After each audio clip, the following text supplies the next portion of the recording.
aiment beaucoup en général visiter les expositions d'artistes. Concernant mon exposition, ils ont tout de suite repéré les collages.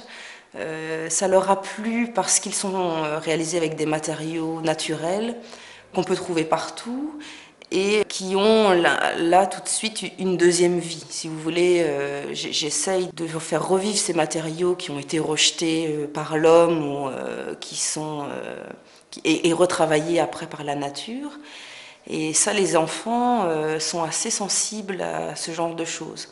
On sait qu'un enfant en milieu naturel est toujours par terre à ramasser des morceaux d'écorce, des cailloux, regarder les empreintes d'animaux, etc. Si après tu continues, tu la mets dans l'autre sens, mais juste à côté de la première. Tu vois, ça te fait une nouvelle forme.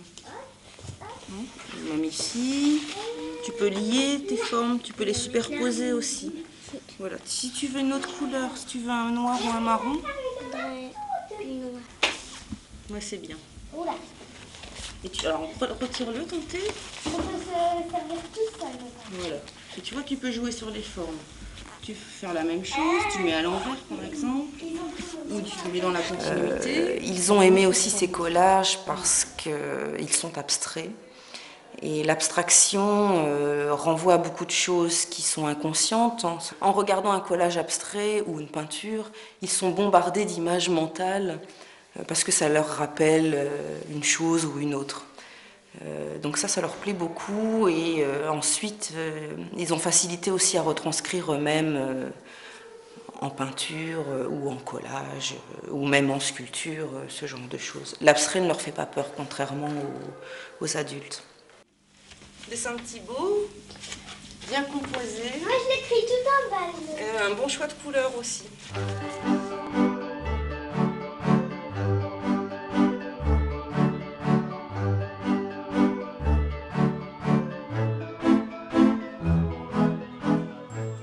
En note de musique, il pianote la couleur sur le sol. Les petits peintres au pinceau à 5 doigts s'agitent et s'affolent. Ce monde créatif est celui de l'enfant. Son imaginaire sans influence est toujours présent. Son esprit vagabonde sur le chemin de l'école buissonnière des couleurs. Doucement se dégage la chaleur d'un printemps qui lui fait oublier le temps.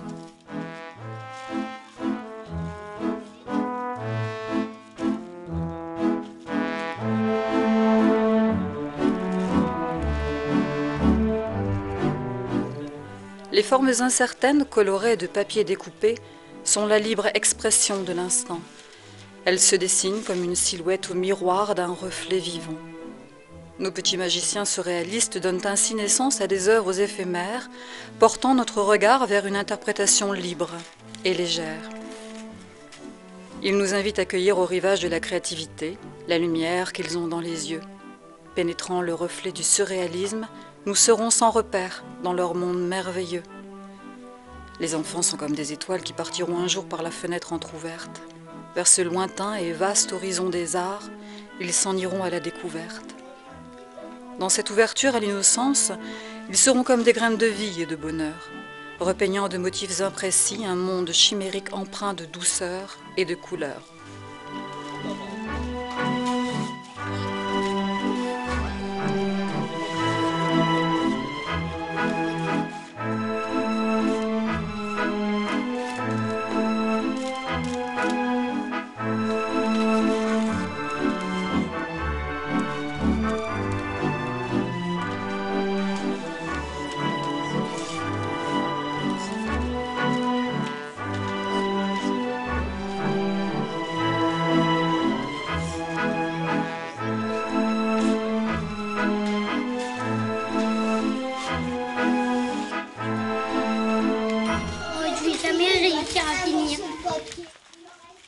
Alors les enfants, qu'est-ce que vous avez pensé du travail comme là sur la silhouette?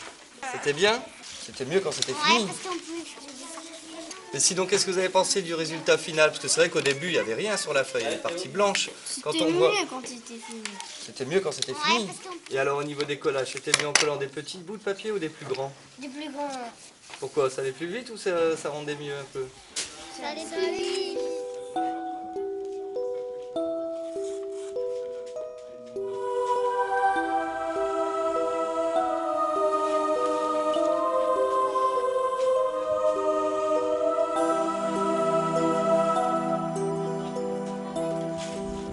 De ces formes aléatoires dont la conception ou l'exécution relève partiellement de la liberté laissée à l'interprète, nos artistes en herbe marqueront-ils leur temps comme l'ont fait leurs pères?